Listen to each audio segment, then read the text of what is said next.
there's another element of another culture's perspective on interspecies alien relations would be like, and so when I'm watching Dragon Ball Z, there's a lot of like these people are from another planet that's really taken for granted. It's just like, at first there's a bit of a, I think it's one of those things where you're from another it's like planet? a surprise, and it's like, oh, okay, I understand it. Well, hell, that kind of a thing. I guess it explains that tale and why you transform into a giant monkey werewolf. Yeah. Right. Exactly. Oh, it's called Uzaru? Well, there's a whole name for it. Oh, that's Fine by me. Yep.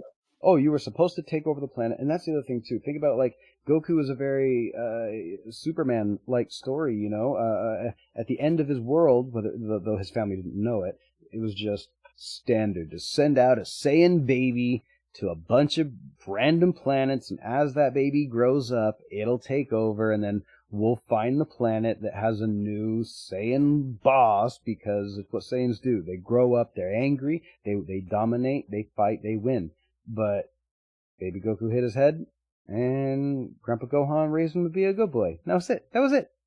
And no amount of meeting other Saiyans and them being like, you're not even a Saiyan. You got not a lick of wanna conquer in you. And he's like, nope. And I'm more powerful than you. Want to fight? And I'm still better than you. What about it? Exactly. He bumped his head and became pure innocent. But the funny thing is not weird how our head bump will do that to you. It's our human. You know what? I'm glad it happened to a Saiyan, because the more I get into true crime, when humans hit their heads at a young age, it's not serial so killer. Anyway, yeah, exactly. You made a serial killer. Good. Yeah. How come aliens' heads are thicker? Is that a thing? Is that what's happening? When they hit their heads, they don't have as much damage. By bullets and you didn't get hit. I'm saying like they don't get as much damage, so therefore they don't turn into these complete evil. They turn into complete innocence. You know what I mean? Complete naivety and kind of like, oh, we're children and we want to learn everything about your world, as opposed to a human gets knocked in the head and it's like, I want to eradicate people from the world. What the heck? And now again, there's you kind of touch on something that we brought up in other alien episodes. We talked about a couple of weeks ago the idea of if aliens came down and were to give us technology, and the opposite of a domineering, we're gonna do blah blah blah. It's away. Like, yeah. Hey, you guys seem like you're growing up, and we're in the galactic neighborhood, and here's some cool treats. Would you like to borrow a cup of sugar? Our sugar is better. Promise. Exactly. We don't use sugar. It's fattening. You guys are dying from diabetes. Look, I'm gonna say this. We're not gonna mention what country. I want peace as well. But if aliens come down here and tell us we have to get rid of butter and sugar, I'm just going to say that I'm out. I'm a fourth generation baker, and that means war, sir. Exactly. All that's right? why you ignorant again. I'm like, look here, aliens are going down. Don't take my sugar away. Don't take my sugar, and don't take my butter. Our carbs. They took our carbs. They took our sugar. Exactly. They took our carbs. Right. Yeah, completely. But yeah, I like some of the Japanese ideas where it just seems like, yeah, we're aliens and we're gonna have fun, and we're just here now. I mean, even it's funny. I watched Sailor Moon with my wife. She likes Sailor Moon. I like Sailor Moon. It's great. It's a great fucking show. I have seen a few episodes of them, but I never got fully into it. It always seemed like the same episode to me. Like every episode kind of seemed like it was the same thing. Well, you're gonna have to watch it with a little bit more of a discerning eye. Anyway, I can't argue that much with you. I can't argue that much with you. There's a lot of convenience. It did kind of feel like Star Trek Voyager. That's why I was like, I'm out. It's a very. There seems to be something. There's an unknown anomaly off the port bow. Everything was unknown. Someone didn't lock the door, and now they're on the ship. The biggest and the baddest ass fucking ship that the Starfleet has ever came out with. A simple alarm system, they for God's sake. Showed up in the Delta Quadrant not knowing what anything fucking was. It seems to be some kind of space thing.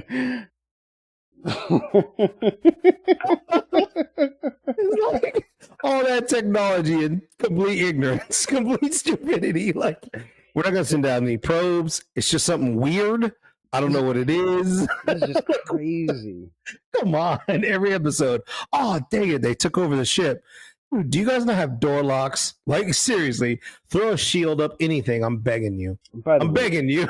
Janeway threw out the Prime Directive every chance she got. The one time Tom Paris does it, she demotes him to fucking ensign after throwing him in the brig, and he saved a race of people. I can't stand it. I can't stand the whole thing. I'm sorry, I digress. You got me worked up on it. You got me worked up. It's not a cartoon, but I will change and go to the next cartoon. Well, not cartoon. This one has live action and CG animation in it. That's why I was like, I don't know if we want to bring it up. I like it. I like it. The crossover. I'm a big fan. Mars Attacks. Back. All right, you cannot deny. Okay, you cannot deny him. That movie was great. Now that was good. What I liked about that is it also seemed to be like harken back to.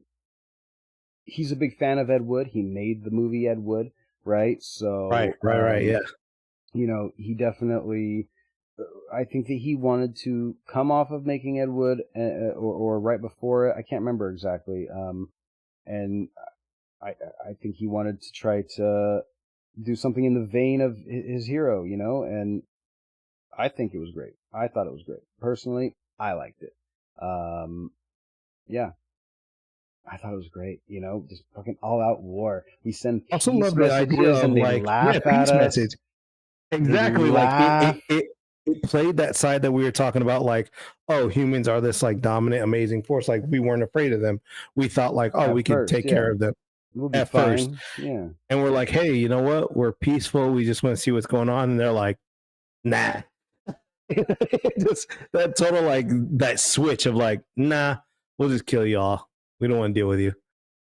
I like that. You know, I like the fun side of it. The fun side of. Also like the actors that they put in it, like people that you would never think to be in that style of movie. Well, that movie had a ton of great actors. You know, it had Natalie Portman when she was like 14.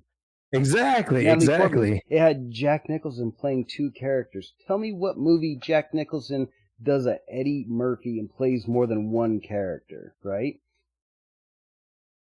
That one. That's it. So just that one, exactly. Just that one. Like,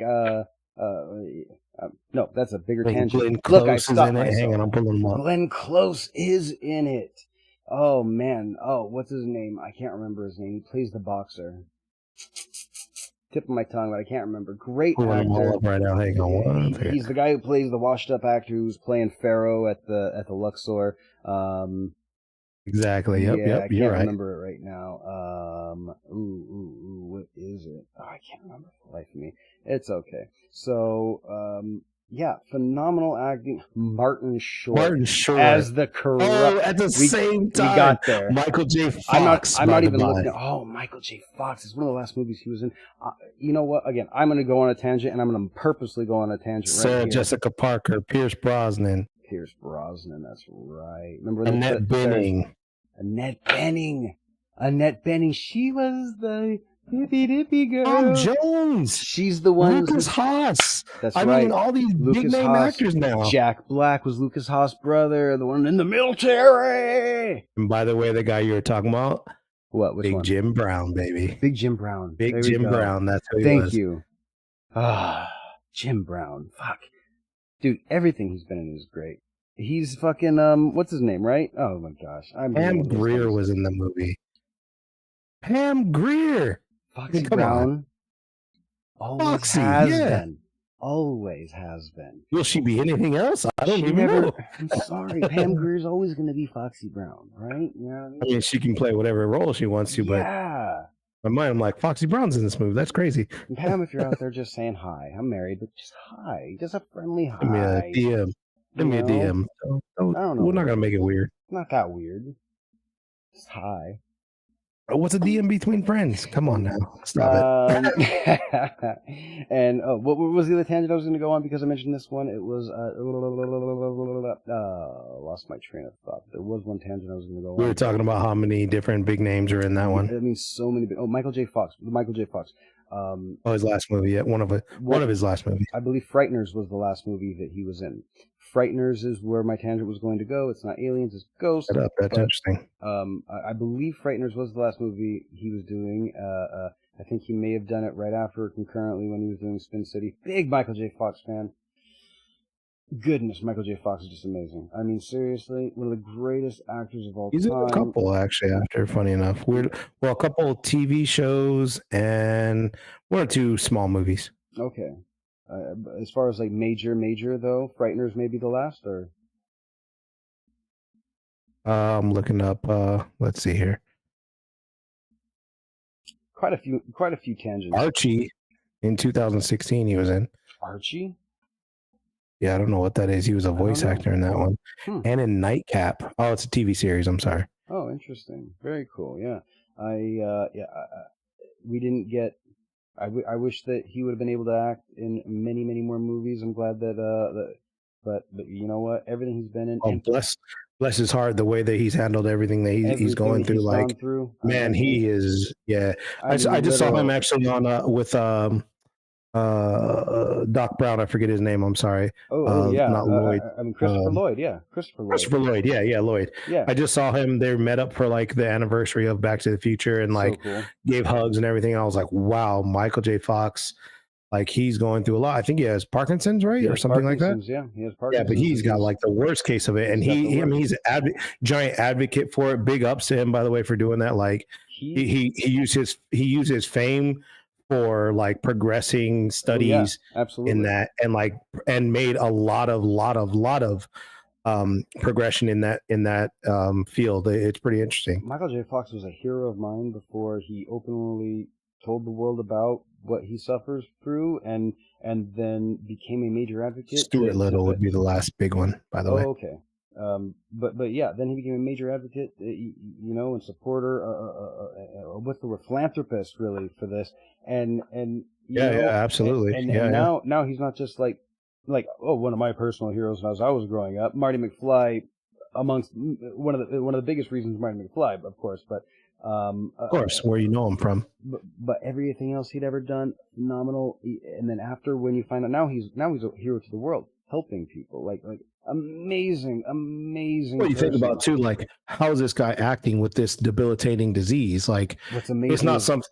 It's not something that you could just live with and just whatever. Like, I mean, if you look at how he talks now, it's like, wow, how did you get off all those scenes? He was majorly focused and dialed in, He was so majorly focused, and I mean, honestly, it was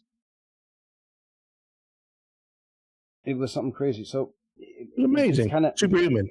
If you see, and I watched Spin City as well. That's kind of like the sitcom. I like that show too. I liked it. If you see the way he acts, and it's like I think he made mention of it. The way he acts, the way he was always such an animated person, and what he was doing is he was covering up. He hid his tics and everything. He was hiding and he just seemed like a nervous fucking. Nervous, yeah, kind of, exactly. And he played it off like me.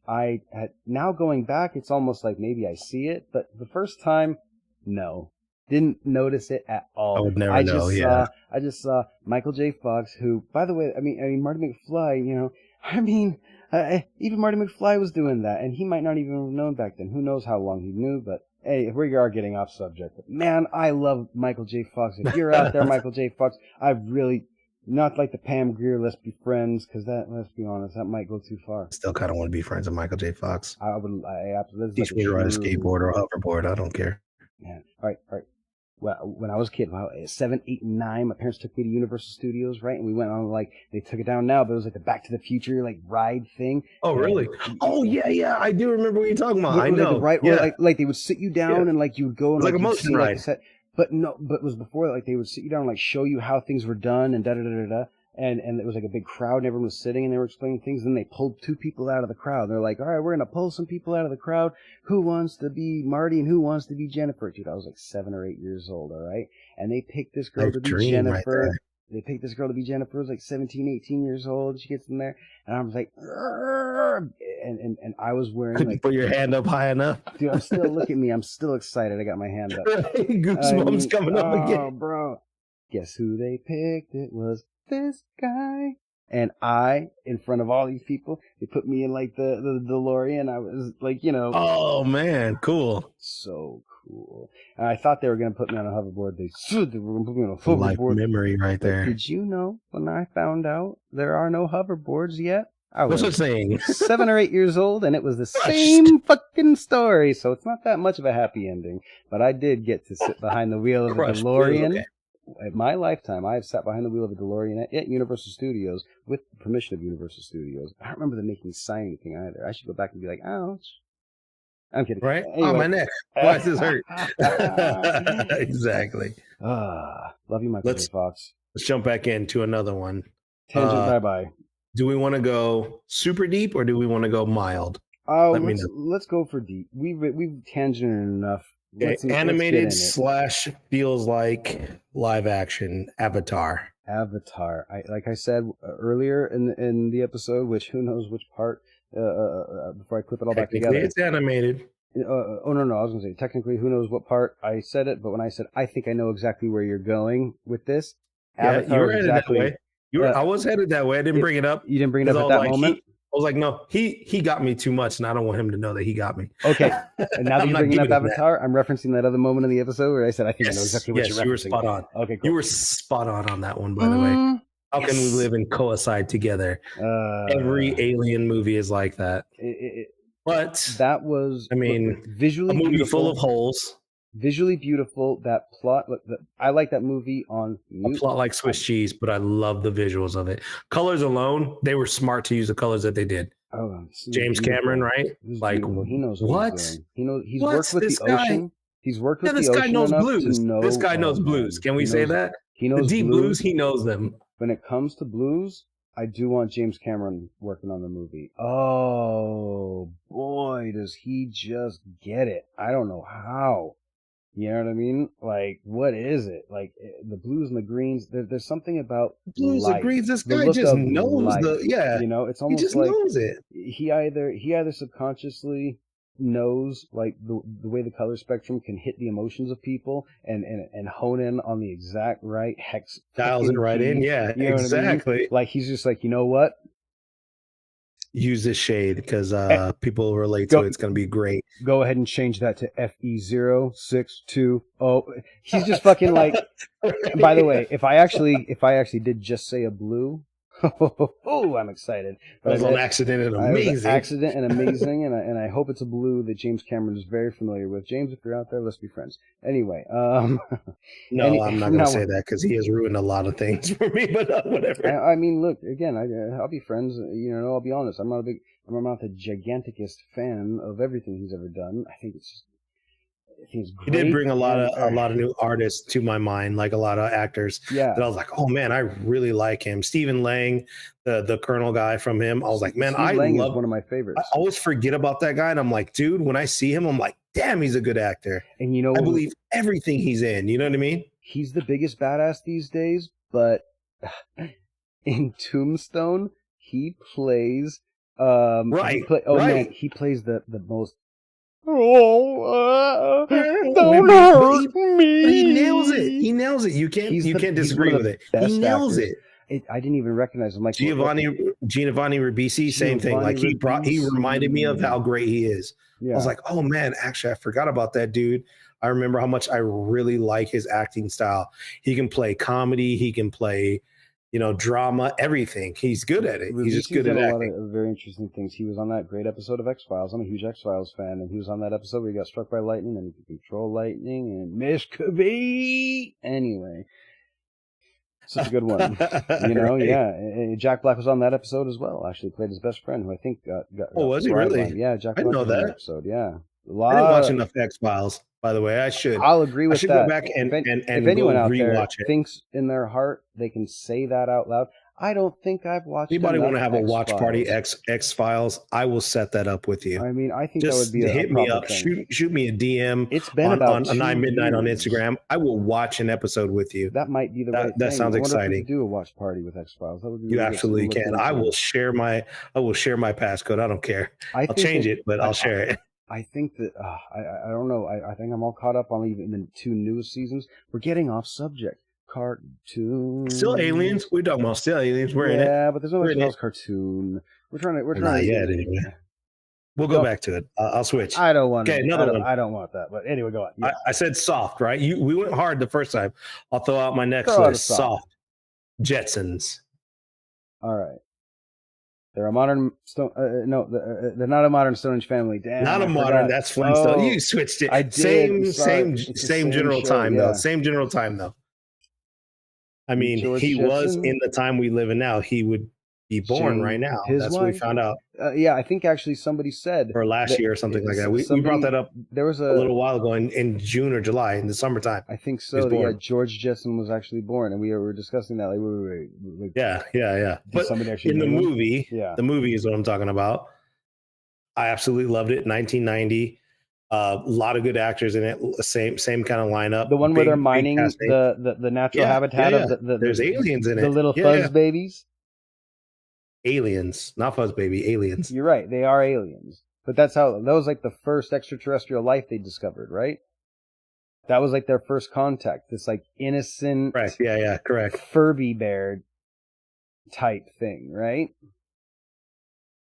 But it was kind of like a Ewok-y, shorty kind of bearish thingy. Yeah, that was a good one. I like that one. I did like the music in that movie. It was one of those times when they were like, "Hey, let's spend a crap ton of money on musicians." Okay. Remember that? They're like, and we're now gonna get Daft Punk. Yes, we're gonna get all these big name like Gully. Remember Fern Gully? Exactly. We're gonna spend a crap ton of money on in music. That same vein, the Jetsons movie was like that 1990s musical breakdown where like Batman from the 60s had like the moment where everyone was dancing. Absolutely. Like it was such the 90s thing. Exactly. The 80s, 90s thing to be like, all right, and now the musical montage with, actual pop star Taylor Danes. Anyway. Exactly. Right. So fucking hilarious. And if there are, they did use a lot of the old cast from the Jetsons eras. Please, someone let us know. Scan, type in, write us in, let us know. We'll be checking all that out. Definitely, I miss those kinds of funny cameo. Yeah, exactly. It felt like cameo ridden because there would be like an actual pop star. So it was weird, but it was also a way of selling that pop star. It was also a way of selling. I was gonna say it was a merchandising thing. Like, hey, exactly, merchandising, product placement. Scheme, but there's a campy nostalgia I have for it. But I love that back in the day, Mac and Me, that kind of a thing. Like, is this a commercial or a movie? What the hell is going on? First of all, I wanted to bring up Mac and Me so much, and you know what? You can't. It's live action. I know. I have it on the list. But we did say Muppets count. If Muppets count, maybe E.T. counts. Okay. Puppeteering, all right. But unfortunately now, you're splitting hairs. I know, because now everything counts unless someone was wearing an alien outfit. Right, it's humanoid animation. They're using their hands. They're animating a puppet. Technically, we're in.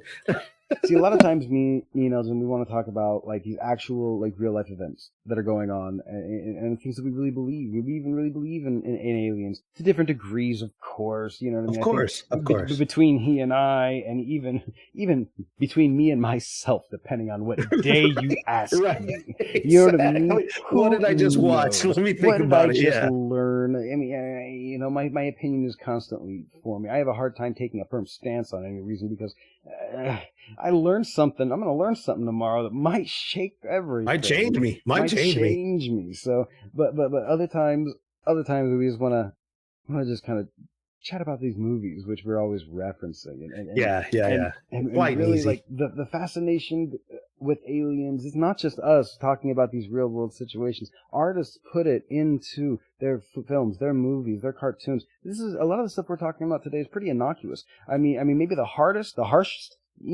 adult theme stuff was Avatar.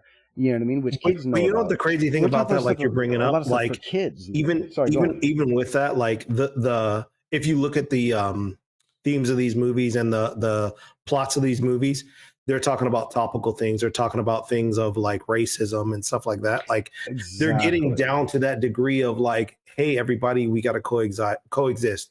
We have to be together because we don't know each other that well. We don't know any better, so let's coexist. And that's kind of how I really I don't want to say learned, but that's kind of how I thought of like, man, like if the movies are teaching us to act this way, why aren't we? Like it's a weird thing that like hearing it over and over and over in movies and stuff that I really looked up to, that I'm like, oh, actually it makes more sense to, act this way because, well, if they're saying to do it and these creatures are, completely from another planet, why can't we do it with someone who's from the same planet, a couple hundred miles, couple thousand miles worst case scenario from you? You know what I mean? Like I bring it up on almost every fucking episode, even if it's Bigfoot. I probably brought it up last week.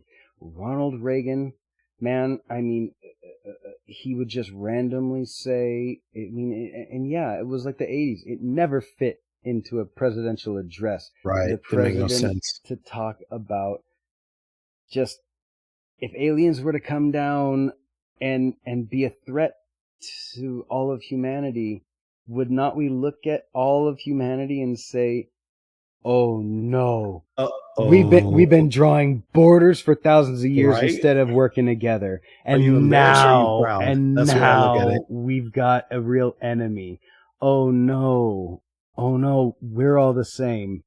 But they're not the same as us, and they don't want nothing to do with us. Mars attacks. Exactly. You know what I mean? I mean, Mars attacks. Will we band together, or will we die together? Either way, or die separate. And I think this episode might even be evolving a little bit into just the way we look at aliens in the media, and back to Mars attacks, and back to any of these Independence Day. It all applies. It all applies because the way we look at our interactions with foreigners. I mean, as simple as like movies like Dead Space. Did you ever see that movie? Dead Space. Oh man, you recommended it to me multiple times. From the game. I like that movie. Great movie.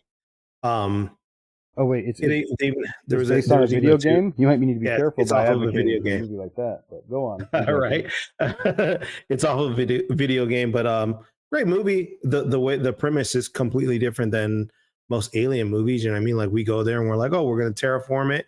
It's like, oh, there's already people here, and we're like, well, we're going to terraform it anyway. We did it, we did it on Earth.